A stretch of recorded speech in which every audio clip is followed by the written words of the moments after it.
Senate Democrats saying today they will not start work on their historic no-confidence vote on Attorney General Gonzales until June 11th. President Bush today said Democrats have drug out the investigation, despite the fact that he is preventing key witnesses from testifying and is the first person to mention any kind of drug. In our third story tonight, all of this coming as the Justice Department may have confirmed one old lie and or added a new one. This, the second-day realization after former White House liaison Monica Goodling's testimony revolving around a mid-March meeting after Congress asked her to testify, which led her to tell Gonzales she wanted out. He then proceeded to say, let me tell you what I can remember. And he laid out for me his general recollection of... Recollection of what, Ms. Goodling? Of some of the process. Some of the process regarding what? Some of the process regarding the replacement of the U.S. attorneys. And he laid out a little bit of it, and then he asked me if I had any reaction to his iteration. And I remember thinking at that point that this was something that we were all going to have to talk about, and I didn't know that it was maybe appropriate for us to talk about that at that point. Goodling's story poses several problems. One, the possibility that Mr. Gonzales tried to influence her testimony, which both of them deny.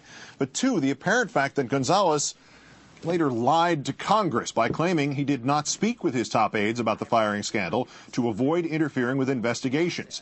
DOJ's claim that the meeting was innocent appearing to confirm that it did take place, contrary to what Mr. Gonzales testified.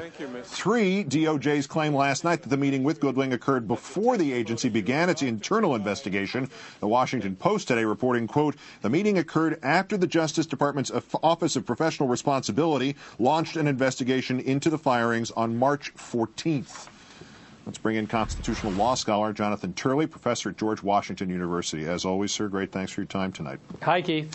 The DOJ denial says the meeting was innocent because Mr. Gonzales was not trying to influence Goodling's testimony. A, would a prosecutor agree with that? And B, he's not influencing her, okay?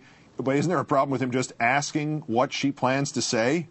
There is a problem. In fact, the Republicans are going to have a problem with this because, you know, this Justice Department under this administration prosecuted people like Ken Lay for witness tampering by raising recollection issues with former subordinates to see, quote, if he got the facts right. Also, people like Chris Cannon, a friend of mine, who argued during the impeachment that Bill Clinton tampered with witnesses, and he made a very persuasive argument on the law saying that you don't even have to have a pending proceeding. You can tamper with a witness by trying to influence their future statements in an official proceeding. So this does raise serious problems for this administration, for Republicans in general, because of past cases. And the simple statement, that paper statement that came out about this time last night that said, well, yes, there was a meeting, but it was innocent. I was just trying to comfort her over the signature of the Attorney General. Isn't that just prima facie evidence that he lied when he said there was no meeting with any of his underlings? Well, it's hard to reach any other conclusion. I mean, the fact is that this is sort of a trifecta.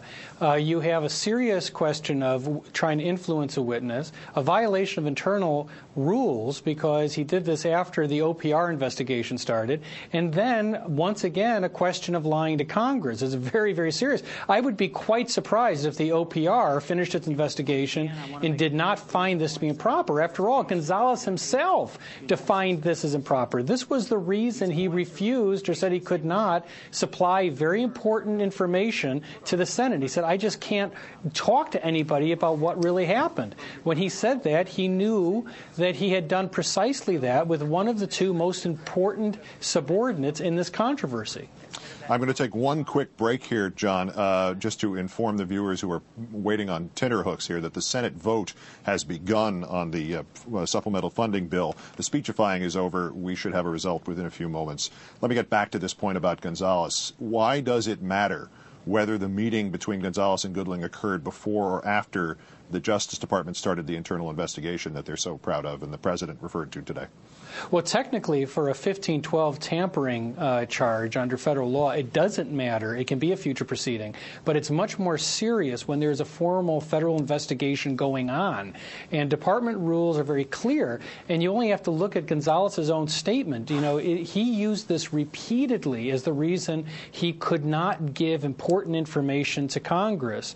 When he made those statements, he must have known that he had done precisely what he denied doing. That is, he had tried to go through this account with one of the two most important individuals there are. And of course, as you've noted, there's a cumulative effect here, that as we strike out lines that he gave Congress that appear to be false, we're left with very little beyond his introduction that I'm Alberto Gonzales.